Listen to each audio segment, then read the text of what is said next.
Très heureuse de vous savoir nombreux à nous suivre, à toutes et à tous. Bienvenue dans ce journal. Le président de la République en visite de travail dans la province du Haut-Katanga a communié avec la population de Kasumbalesa le mardi 3 octobre dernier. Suivez le précision dans cet élément des commentaires. Il faut l'immense un débordement à Kasumbalesa, cette localité où le temps s'est arrêté le mardi 3 octobre 2023. Ses habitants se sont donné rendez-vous sur ces terrains où le garant de la nation en visite pour inaugurer les infrastructures devra s'adresser à eux. Kasumbalesa 100% sûr. Tout ça c'est une Fachi Béton. Puisque Fachi Béton, banda zoki pouvoir. Tomoni quand même Bazela et Salami. Badouane, nakabiso Kasumbalesa, quand même ça kitoko makasi. Na Kasumbalesa tozaki na banzela te mais na mwa Kasumbalesa nzela il komi. Tozaki na muka kobima awati sakanya. Nzela za kite bato bana kolala na nzela une semaine, 2 semaines na nzela. Maintenant pour na sikoyo pour na Fachi oyo 1h30 minutes tozana niveau ya sakanya. À l'arrivée de l'escorte présidentielle, la foule déchaînée a réservé un accueil triomphal au président de la République et à la première dame. Introduit par le gouverneur de province du Haut-Katanga, le chef de l'État Félix-Antoine Tshisekedi Tshilombo a débuté son adresse par 2 mots de remerciement. Bosali ngai surprise monene nandimaki teke bokokoki koya ebele boye. Merci Mingi, merci Mingi. Le président de la République a par ailleurs appelé les jeunes à s'unir et à promouvoir l'unité en parlant d'une seule voix.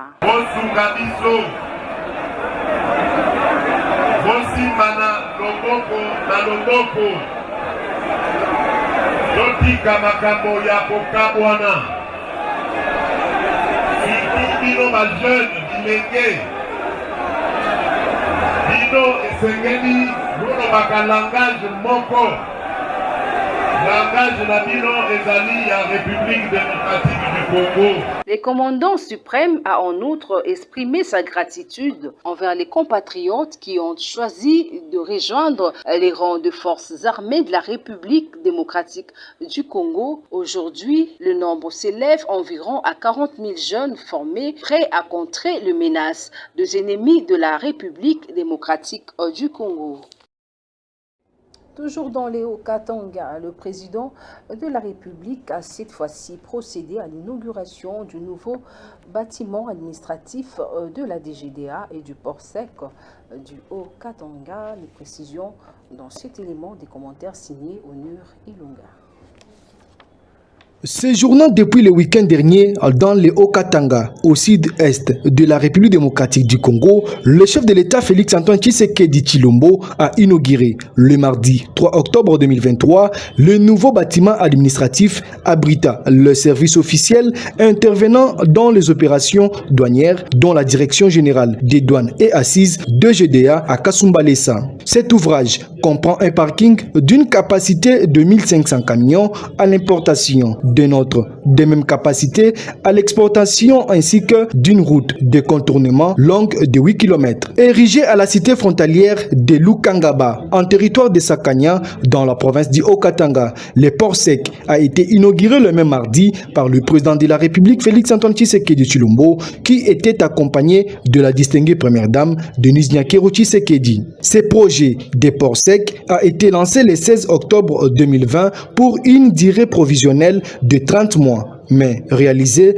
presque en 24 mois, a annoncé le directeur général de l'agence congolaise de grands travaux ACGT, en sigle Nzaou Nzaou, donnant la description de ces projets lors de la cérémonie d'inauguration. Il s'agit, a-t-il dit, de la modernisation et la construction d'une route en béton bitumineux longue de 144 km de 2 voies en zone urbaine entre Kasumbalesa, village, et la cité frontalière de Lukangaba. Il s'agit aussi de la construction de 4 postes de péage modernes, de la construction des postes frontaliers de Mokabo et de 2 parkings d'une capacité de 500 camions remorques, ainsi que la construction du port sec de Sakanya d'une capacité de 8000 véhicules remorques sur une superficie de 123 hectares contenant plusieurs services. Selon le directeur général de l'Agence congolaise des grands travaux, Zaou Zaou, le coût global des travaux est de 229 millions de dollars américains. Notons que c'est le président de la République Félix Antoine Tshisekedi Tshilombo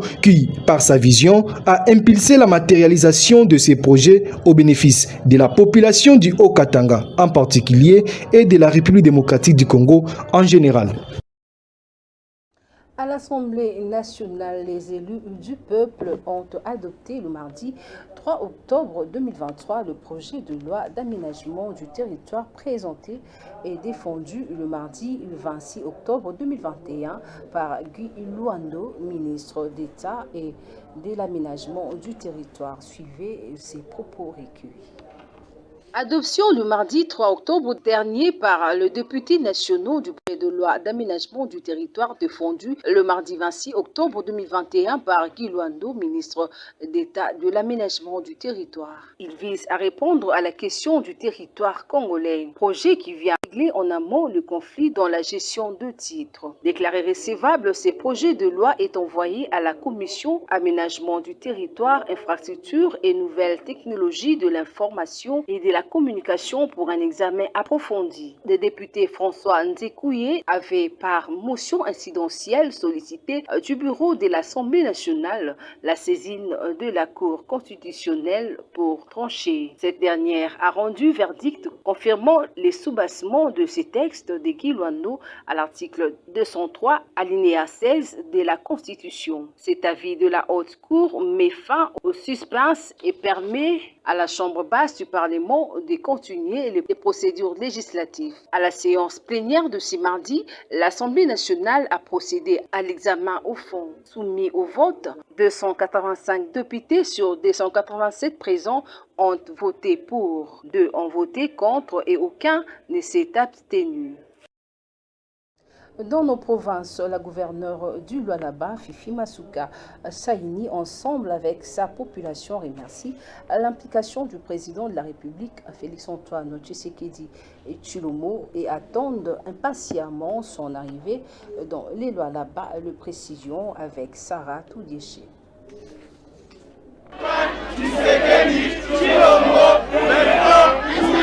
C'est une ville de Kolwezi en ébullition qui vit dans l'attente de l'arrivée du président de la République, Félix Antoine Tshisekedi Tshilombo, qui effectue une visite de travail d'itinérance dans le Grand Katanga. Kolwezi s'est métamorphose au jour avec des ouvrages qui n'attendent que leurs inaugurations officielles et de chantiers ou de travaux d'envergure s'exécutent sans relâche. À l'entrée de la ville, un échangeur moderne est en train d'être érigé. Objectif, garantir la fluidité de la circulation sur l'autoroute de véhicules entrant et sortant dans le chef-lieu de la province de Lualaba. Dans la périphérie de la ville, l'aérogare de Kolwezi est construit conformément aux normes nationales. Les travaux sont finis, il ne reste que quelques aménagements, notamment le parking de l'aérogare.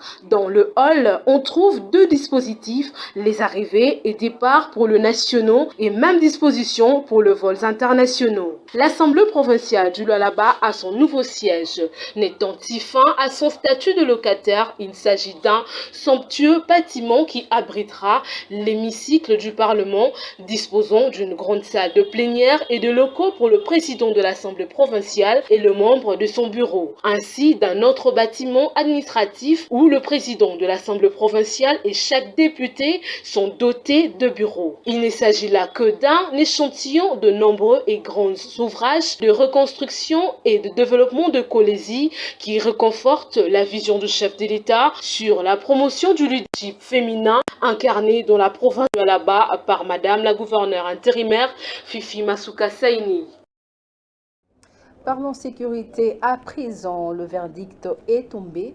La cour militaire condamne le colonel Mike Mikombe à mort pour avoir participé au carnage de la population à Goma le 30 août dernier. Onur Ilunga nous en parle.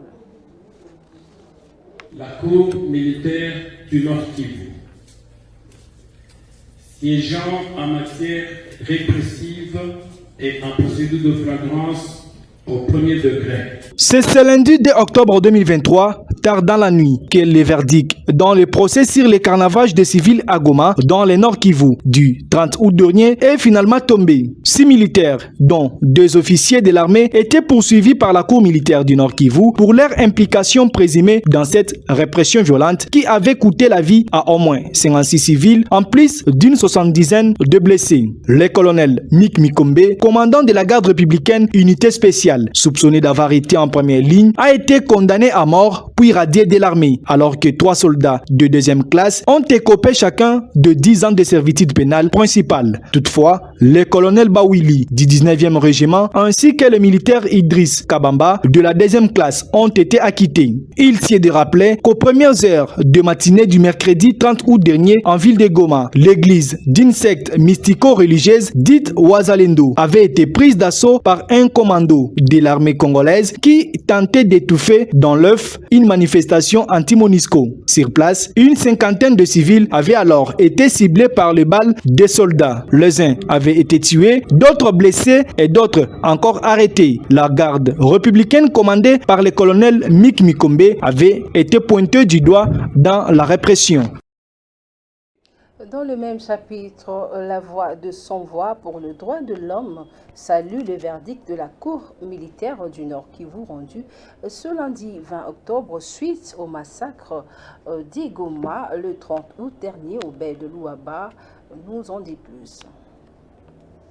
Un tragique théâtre de massacre qui a entraîné la mort de plusieurs fidèles de l'église fin naturelle Jilaïque. Appelé autrement Wazalendo à Goma le 30 août 2023, continue à assister le réaction. Après le verdict de la Cour militaire du Nord Kivu, condamnant ainsi à la peine de mort et à la radiation aux forces armées de la République démocratique du Congo, du colonel Mike Mikombe Kabamba de la garde républicaine, 3 militaires à 10 ans de prison à chacun et d'autres militaires acquittés déclarés innocents, la voix de Sans Voix, une organisation des droits de l'homme, a précisé dans un communiqué en rappelant au gouvernement congolais d'approfondir avec des enquêtes pour établir toutes les responsabilités liées à ces massacres et assurer que tous les auteurs soient tenus pour responsables de leurs actes. Et elle tient à souligner que les autorités congolaises indemnisent les victimes et leurs familles pour le préjudice subi. Notons que jusqu'à ce jour, le gouverneur militaire du Nord Kivu démis de ses fonctions séjourne à Kinshasa selon plusieurs sources.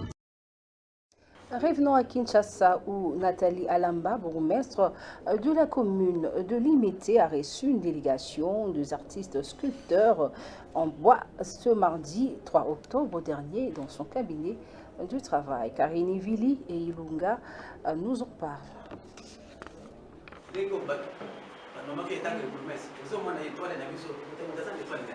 Madame Nathalie Alamba Feza, bourgmestre de la commune d'Elimete, a reçu en audience ce mardi une délégation des artistes sculpteurs en bois de la 7e rue, place commerciale, dans son cabinet de travail. Chamakwete Nicolas, chef de la délégation, explique l'objectif de cette rencontre. On a demandé, maman, s'il vous plaît, s'il peut nous partager des vanniers, ce qui fait des chaises en liane, et peut-être à part. Et nous, les sculpteurs en bois, on fait tout ça à part. Parce que si il y a nos clients qui passent et nos journalistes qui peuvent passer, ils peuvent nous filmer même des loin aussi.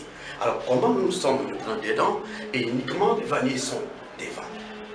Voilà, c'est ça qu'on a demandé à maman, que si il peut nous aider sur ça. Bon, maman, merci, elle a accepté notre demande, elle a dit, nous avons même laissé le bureau, c'est ça. Alors, pour rester libre calmement, nous devons prendre la décision d'appeler le chef de service qui est là-bas, à Culture Art, alors qu'il vient dans son bureau, avec un de nous qui puisse assister et ce qui va lui parler. Bien sûr, on a laissé un œuvre d'art. Un œuvre d'art, c'est un œuvre d'art qui tentait de nous dire ini, et même si vous travaillez dans le bureau, vous êtes ini. Si vous n'êtes pas ini, ça veut dire qu'il y a des scandales. Alors ça parle, c'est l'histoire. Et il y a même au Capi qui est là-bas, des cartes du Congo, ça veut dire que les bêtes là que vous voyez au Capi, c'est uniquement, on les voit ici RDC, c'est-à-dire c'est quelque chose de valeur. Parlons politique pour clore ces journaux, une marche de soutien à la candidature de Félix-Antoine Tshisekedi Tshilombo à la magistrature suprême aux élections de décembre 2023. Les forces du progrès de l'UDPS ont sillonné le boulevard Lumumba dans les districts de la Tchangou. Momukanza pour le reportage.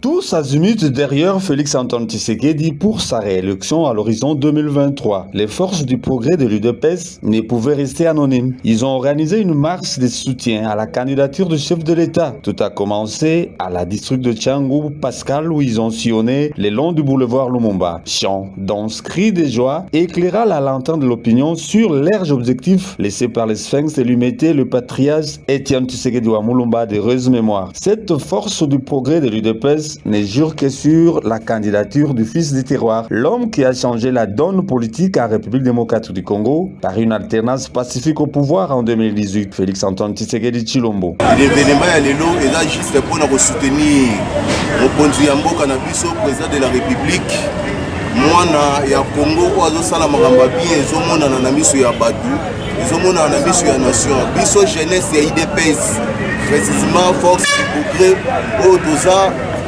district ya Tchangou, c'est-à-dire état-major général ya Tchangou avec le coordonnateur national Teddy Bakatou na bureau na Mobimba. Les journées à l'élo tolobaki te. Il faut tobima na nzela pour soutenir l'action ya mokonzi ya mboka, pour tenir gratuité scolaire, pour tenir maternité gratuite. Il y a Onyo Sado Sala pour na Congo, alors to soutenir pour na candidature na ye pour na élection 2023. Nous avons na sima jeunesse ya Tchangou ya force du progrès pour topesa mokonzi ya mboka majorité. Na yango lelo tobenganaki biso nyonso mpona kosala fierté etake bana IDPS.